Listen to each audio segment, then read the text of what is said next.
ഡൽഹി സ്ഫോടന കേസിൽ അന്വേഷണം ഊർജിതമാക്കിയിരിക്കുകയാണ് എൻഐഎ. ഭീകരപ്രവർത്തനങ്ങൾക്കായി കൊണ്ടുവന്ന അതിമാരക സ്ഫോടക വസ്തുക്കൾ അബദ്ധത്തിൽ പൊട്ടിയതാകാമെന്നാണ് പ്രാഥമിക നിഗമനം. മിലിറ്ററി ഗ്രേഡ് സ്ഫോടക വസ്തുക്കൾ ഇവരുടെ പക്കലുണ്ടായിരുന്നോ എന്നും അന്വേഷണം നടക്കുകയാണ്. കൂടുതൽ വിവരങ്ങളുമായി അഭിലാഷ് രാധാകൃഷ്ണൻ ചേരുന്നുണ്ട്. അഭിലാഷ്, അബദ്ധത്തിൽ സ്ഫോടക വസ്തുക്കൾ പൊട്ടിയതാകാമെന്ന് പറയുമ്പോഴും അവർ മറ്റൊരിടത്ത് സ്ഫോടനം നടത്താനായി കരുതിയിരുന്ന സ്ഫോടക വസ്തുക്കളായിരിക്കാം അത് എന്നുള്ള കാര്യം ഉറപ്പാണ്. ഇതിലൊക്കെ ഒരു തെളിവ് വരണമെങ്കിൽ, ഒരു വ്യക്തത വരണമെങ്കിൽ ആരായിരുന്നു ഈ സ്ഫോടനം നടത്തിയത്, ആ കാറിലുണ്ടായിരുന്നവർ ആരായിരുന്നു എന്നതിലൊക്കെ ഒരു വ്യക്തത വരേണ്ടതുണ്ട്. ഇപ്പോൾ അന്വേഷണം ഏത് രീതിയിലാണ് പുരോഗമിക്കുന്നത്? നിലവിലെ സ്ഥിതി എന്താണ്? അനുശ്രീ ഇപ്പോൾ പറഞ്ഞതുപോലെ തന്നെ 2900 കിലോ അമോണിയം നൈട്രേറ്റ് ആണ് ഈ ഫരീദാബാദിൽ നിന്ന് കഴിഞ്ഞ ദിവസം പിടിച്ചെടുത്തത്. അതിൻ്റെ ഒരു ഭാഗമാണ് കഴിഞ്ഞ ദിവസം നമ്മുടെ ചെങ്കോട്ടയ്ക്ക് സമീപം പൊട്ടിത്തെറിക്കുന്നത്.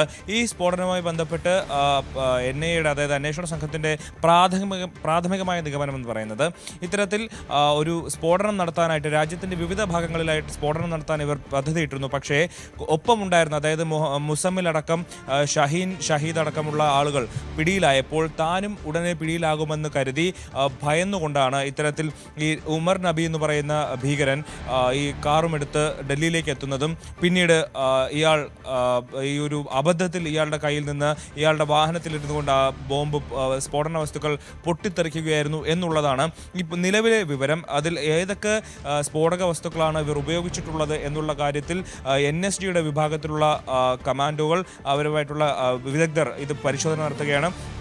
ആ പരിശോധനാ ഫലം പുറത്തു വരാൻ ഇനിയും ദിവസങ്ങളെടുക്കും എന്നുള്ളതാണ്. അമോണിയം നൈട്രേറ്റ് അവർ ഉപയോഗിച്ചിട്ടുണ്ട് എന്നുള്ള കാര്യത്തിൽ വ്യക്തതയുണ്ട്. മാത്രമല്ല 2900 കിലോ അമോണിയം നൈട്രേറ്റ് ഇവരുടെ ഒപ്പം ഉണ്ടായിരുന്ന ആളുകളിൽ നിന്ന് പിടികൂടിയ ഒരു സാഹചര്യം കൂടിയുണ്ട്. അതുകൊണ്ട് തന്നെ അതിൽ ആ ഒരു കാര്യത്തിൽ ഏറെക്കുറെ വ്യക്തമായിട്ടുണ്ട്. എന്നാൽ മറ്റൊരു സംശയം പുറത്തു വരുന്നത് മിലിറ്ററി ഗ്രേഡ്, അതായത് നമ്മുടെ സൈന്യം ഉപയോഗിക്കുന്ന തരത്തിലുള്ള സ്ഫോടക വസ്തുക്കൾ ഇവർ ഉപയോഗിച്ചിട്ടുണ്ടോ എന്നുള്ളൊരു സംശയം കൂടിയുണ്ട്. അക്കാര്യങ്ങളിൽ വ്യക്തത വരുന്നത് ഇനിയിപ്പോൾ NSGയുടെ അന്വേഷണ റിപ്പോർട്ട് വന്നതിന് ശേഷമായിരിക്കും. എന്തായാലും ഇവർ ഒരു സ്ഫോടനം രാജ്യത്തുടനീളം സ്ഫോടനം നടത്താനായിട്ട് പദ്ധതിയിട്ടിരുന്നു എന്നുള്ള കാര്യം വ്യക്തമായിരിക്കുകയാണ്.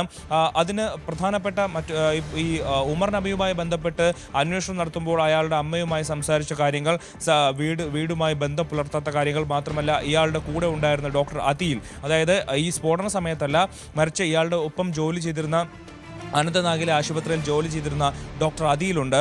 ഇയാളടക്കമുള്ള ആളുകൾക്ക് ഭീകരബന്ധമുണ്ട്. ഇയാളുമായി ബന്ധപ്പെട്ട് ചേർന്നുകൊണ്ട് സ്ഫോടക വസ്തുക്കളും തോക്കുകളും ഒക്കെ പിടിച്ചെടുത്തൊരു സാഹചര്യമുണ്ട്. അതുകൊണ്ട് തന്നെ ഇതൊരു ഭീകരപ്രവർത്തനമാണ് എന്നുള്ള കാര്യത്തിൽ സംശയമൊന്നുമില്ല. പക്ഷേ ഇതൊരു ചാവേർ ആക്രമണം ആണോ എന്നുള്ള കാര്യത്തിലാണ് സംശയമുള്ളത്. കാരണം ചാവേർ ആക്രമണമാണെങ്കിൽ ഇത്തരത്തിൽ ആളുകൾ കൂടുതലുള്ള, തൊട്ടടുത്ത് ചാന്ദിനി ചൗക്ക് പോലൊരു സ്ഥലമുള്ളപ്പോൾ ഈ കമ്പാരിറ്റീവ്ലി ആൾ കുറവുള്ള ചെങ്കോട്ടയ്ക്ക് സമീപമുള്ള സിഗ്നലിൽ വെച്ച് ഈ കാർ പൊട്ടിത്തെറിക്കില്ല. മാത്രമല്ല കാർ മൂവിങ് ആയിരുന്നു എന്നുള്ളതാണ് മറ്റൊരു ഒരു പതിയെ നീങ്ങുന്ന സമയത്താണ് ഇത് പൊട്ടിത്തെറിക്കുന്നത്.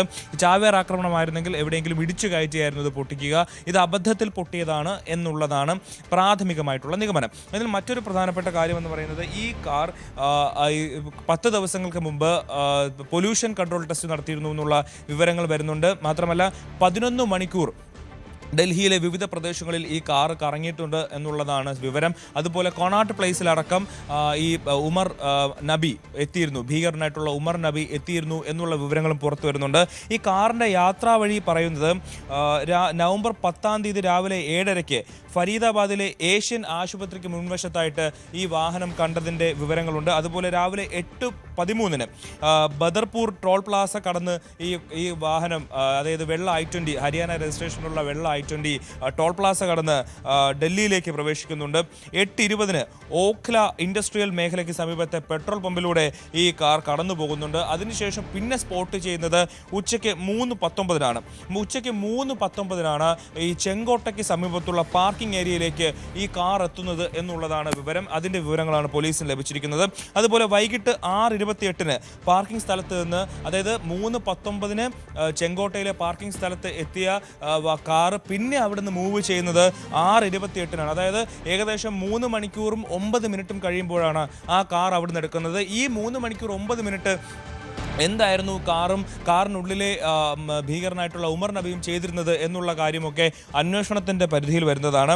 അപ്പോൾ ഈ കാർ അവിടുന്ന് 6:28 സ്ഥലത്തിന് പുറത്തേക്ക് സഞ്ചരിക്കുന്നു. അതിനുശേഷം മെല്ലെ പോയിട്ട് ആ കവാടത്തിൻ്റെ അരികിലേക്ക്, അതായത് ഈ ചെങ്കോട്ടയിലെ പാർക്കിംഗ് സ്ലോട്ടും ഈ പൊട്ടിത്തെറിച്ച സ്ഥലവുമായി ഏകദേശം 300-400 മീറ്റർ ദൂരമുള്ളൂ എന്നുള്ളതാണ് നമ്മൾ മനസ്സിലാക്കുന്നത്.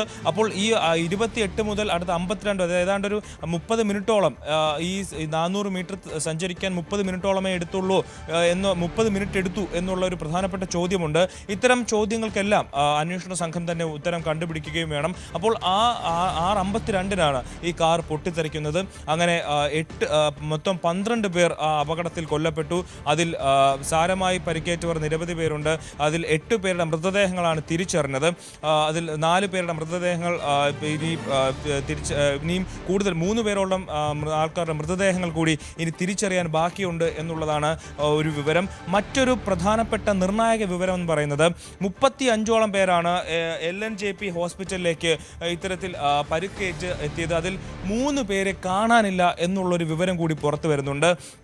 അതായത് ഈ പൊട്ടിത്തെറിക്കുന്നതിൻ്റെ ഭാഗമായിട്ട് ശരീരത്തിൽ ചീളുകളും കുപ്പിച്ചില്ലുകളും ഒക്കെ തറച്ചിട്ട് പലരും സ്വന്തമായി ഓട്ടോ പിടിച്ച് ആശുപത്രി പോയ വാർത്തകൾ നമ്മൾ ഇന്നലെ കേട്ടിരുന്നതാണ്. അങ്ങനെ പോയ ആളുകളിൽ 35 പേർ പോയതിൽ 3 പേരെ ആശുപത്രിയിൽ നിന്ന് രക്ഷപ്പെട്ടിരിക്കുന്നു എന്നുള്ള വിവരം കൂടി വരുന്നുണ്ട്. അത് ഒരു നിർണായകമായ വിവരമാണ്. കാരണം ഈ 3 പേർക്ക്, അതായത് ഈ ആശുപത്രിയിൽ പരിക്കുകളോടെ എത്തിയ ഈ സ്ഫോടനത്തിൽ പരിക്കേറ്റെത്തിയവരെ എല്ലാം വളരെ സൂക്ഷ്മമായിട്ടാണ് പോലീസും ആശുപത്രി അധികൃതരും നിരീക്ഷിച്ചിരുന്നത്.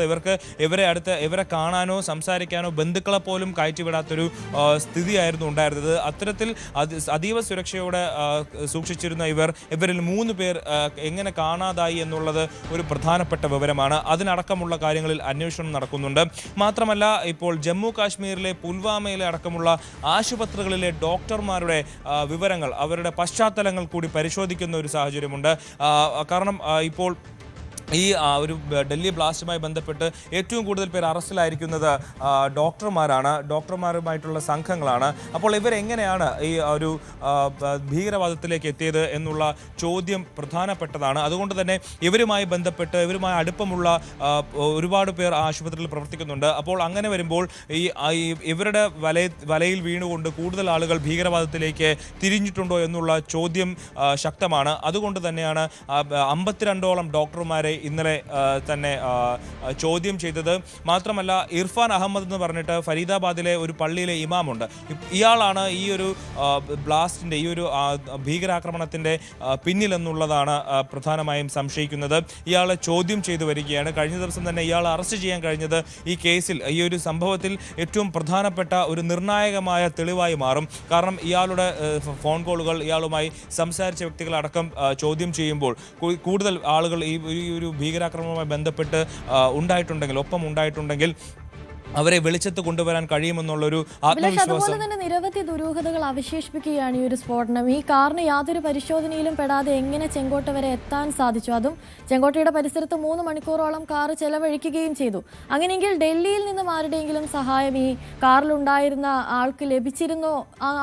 ആ രീതിയിലുള്ള അന്വേഷണങ്ങൾ പുരോഗമിക്കുന്നുണ്ടോ? അനുശ്രീ, വളരെ പ്രധാനപ്പെട്ട ചോദ്യമാണ് അനുശ്രീ ചോദിച്ചത്.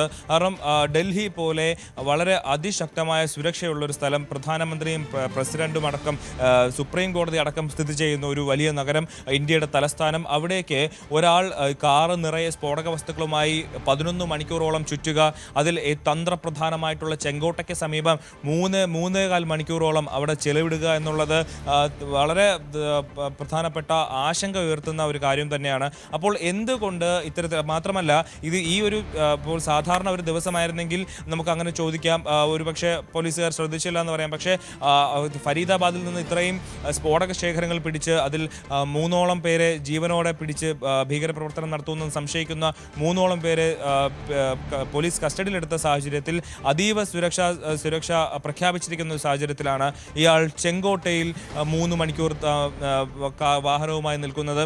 അതുപോലെ 11 മണിക്കൂർ ഡൽഹി അതിർത്തിയിൽ കറങ്ങുന്നത്, കൊണാട്ട് പ്ലേസിലടക്കം നിന്ന് സഞ്ചരിക്കുന്നത്. അപ്പോൾ എന്തുകൊണ്ട് പോലീസിന് ഇയാളെ പിടികൂടാൻ കഴിഞ്ഞില്ല?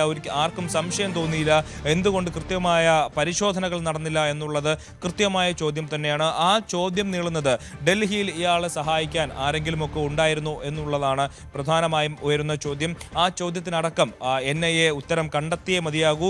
മാത്രമല്ല, ഇതിന് കേന്ദ്ര സർക്കാർ മറുപടി പറയേണ്ട ഒരു സാഹചര്യം കൂടിയുണ്ട്. കാരണം ഇത് ഡൽഹിയെ സംബന്ധിച്ച് ഇതിനു മുമ്പ് 3 മാസങ്ങൾക്ക് മുമ്പാണ് ഇത്തരത്തിൽ പഹൽഗാമിൽ ഒരു വലിയ ആക്രമണം ഉണ്ടായത്. അന്നും സുരക്ഷാ വീഴ്ച അടക്കം പ്രതിപക്ഷം ഉന്നയിച്ചിരുന്നതാണ്.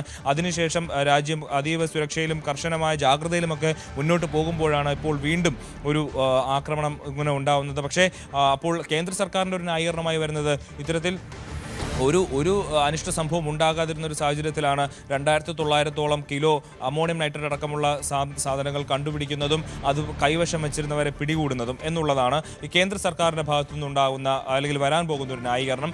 അതിൽ വസ്തുത ഉണ്ട് താനും. കാരണം ഇവർ അന്വേഷണത്തിൽ അത് കണ്ടുപിടിച്ചത് കൊണ്ടാണ് വലിയൊരു ആക്രമണം ഉണ്ടാകാതെ ഇത്തരത്തിൽ ഈ ഉമർ നബി എന്ന് പറയുന്ന ഭീകരന് അവരുടെ കൈവശം ഉണ്ടായിരുന്ന അമോണിയം നൈട്രേറ്റും കൊണ്ട് പായേണ്ട ഒരു സാഹചര്യം ഉണ്ടായത്. അത് കേന്ദ്ര സർക്കാരിനെ സംബന്ധിച്ച് അല്ലെങ്കിൽ അന്വേഷണ ഏജൻസികളെ സംബന്ധിച്ച് അവർക്ക് അത് പറയാൻ പുറത്ത് ശക്തമായി ഉന്നയിക്കാൻ പറ്റുന്ന ഒരു വാദമായി തന്നെ നിലനിൽക്കുന്നു. മാത്രമല്ല, മറ്റൊരു പ്രധാനപ്പെട്ട കാര്യം, ഈ പിടിയിലായ ഭീകരന്മാരിൽ ഒരു സ്ത്രീയുണ്ട്, ഡോക്ടർ ഷഹീൻ ഷഹീദ്. അവരെ സംബന്ധിച്ച് അവരെ പിടികൂടിയത് ഈ ഒരു കേസിൽ വളരെ നിർണായകമായി. ഈ കേസിൽ മാത്രമല്ല, ഒരുപക്ഷെ രാജ്യത്തിൻ്റെ ഭാവിയെ തന്നെ ദുരിതത്തിലാക്കാൻ കഴിയുന്ന രീതിയിലുള്ള പ്രവർത്തനങ്ങൾ അവരുടെ ഭാഗത്തു നിന്ന് ഉണ്ടായിരുന്നു എന്നുള്ളതാണ് പ്രധാനപ്പെട്ട വിവരം. അവർ ജെയ്ഷെ മുഹമ്മദിൻ്റെ ഷഹീൻ ഉൽ മുമിനാത്ത് എന്ന് പറയുന്ന വനിതാ സംഘടനയുടെ ഇന്ത്യയിലെ നേതാവായി വളർന്നുകൊണ്ടിരിക്കുകയായിരുന്നു എന്നുള്ളതാണ് പോലീസിൻ്റെ കണ്ടെത്തൽ. അത് ഏറ്റവും നിർണായകമായ കണ്ടെത്തലാണ്. കാരണം ഇത്തരത്തിൽ സാധാരണക്കാരായ സ്ത്രീകളെ പറഞ്ഞ്, അല്ലെങ്കിൽ വിദ്യാസമ്പന്നരായിട്ടുള്ള ഇവർ ഡോക്ടറാണല്ലോ, അപ്പോൾ വിദ്യാസമ്പന്നരായ സ്ത്രീകളെ അടക്കം ഇവരെ അടുത്തേക്ക് എത്തുകയും അവരെ പറഞ്ഞ് ഇവരുടെ സംഘടനയിൽ ചേർക്കാനായിട്ടുള്ള ശ്രമങ്ങൾ അവർ നടത്തിയിരുന്നോ, അല്ലെങ്കിൽ ഇനിയും ഭാവിയിൽ ഇവർ ഇപ്പോൾ പിടിക്കപ്പെട്ടില്ലെങ്കിൽ ഒരു പക്ഷേ ഇവർ 5-6 വർഷങ്ങൾക്ക് ശേഷമാണ് ഇവർ പിടിക്കപ്പെട്ടിരുന്നെങ്കിൽ പോലും ഈ കാലയളവിനുള്ളിൽ ഒരുപാട് സ്ത്രീകളെ അവർക്ക് അവരുടെ സംഘടനയിൽ ചേർക്കാൻ പറ്റുമായിരുന്നു. അത് രാജ്യത്തിൻ്റെ ഭാവിയെ തന്നെ ത്രിശങ്കൂലാക്കുന്ന തരത്തിലേക്ക് കാര്യങ്ങൾ പോയേനെ. അത് എന്തായാലും പോലീസിനെ സംബന്ധിച്ച് വലിയ ആശ്വാസമായിട്ടുള്ള കാര്യം തന്നെയാണ്. രാജ്യത്തിൻ്റെ ഭാവിയെ സംബന്ധിച്ച് വളരെ ആശ്വാസം നൽകുന്ന ഒരു വാർത്തയാണ് അവരെ പിടികൂടാൻ കഴിഞ്ഞത്. അവരുടെ ഫോൺ സംബന്ധിച്ച് അവർ ആരുടെയൊക്കെയാണ് സംസാരിച്ചിട്ടുള്ളത്, അവരുടെ ചാറ്റുകളെല്ലാം പരിശോധിച്ച് വരികയാണ്. അവരുടെ പാകിസ്ഥാൻ പശ്ചാത്തലം, അവർ ജമ്മു കാശ്മീരിൽ അവരുടെ സഞ്ചരിച്ചത്, ജമ്മു കാശ്മീരിൽ ആരൊക്കെ കണ്ടു തുടങ്ങിയിട്ടുള്ള എല്ലാ കാര്യങ്ങളും അന്വേഷണ പരിധിയിലുണ്ട്. എന്തായാലും ജെയ്ഷെ മുഹമ്മദുമായിട്ട് ഇവർക്ക് ബന്ധമുണ്ടോ എന്നുള്ള കാര്യമാണ് ഏറ്റവും പ്രധാനമായി അന്വേഷിച്ചു വരുന്നത്. എന്തായാലും വരുന്ന ദിവസങ്ങളിൽ കൃത്യമായ രീതിയിൽ ഇതിൻ്റെ അന്വേഷണത്തിൽ നിന്ന് ഒരുപാട് കാര്യങ്ങൾ നമുക്ക് വ്യക്തമാകുമെന്നുള്ളതാണ് അറിയാനുള്ളത്. ശരി, അങ്ങനെ ഡൽഹി സ്ഫോടനത്തിൽ അന്വേഷണം പുരോഗമിക്കുകയാണ്. നിരവധി ദുരൂഹതകൾ ബാക്കി നിൽക്കുമ്പോഴും സംശയങ്ങൾ ബാക്കി നിൽക്കുകയാണ്. അതിലൊക്കെ ഒരു വ്യക്തത വരേണ്ടതുണ്ട്.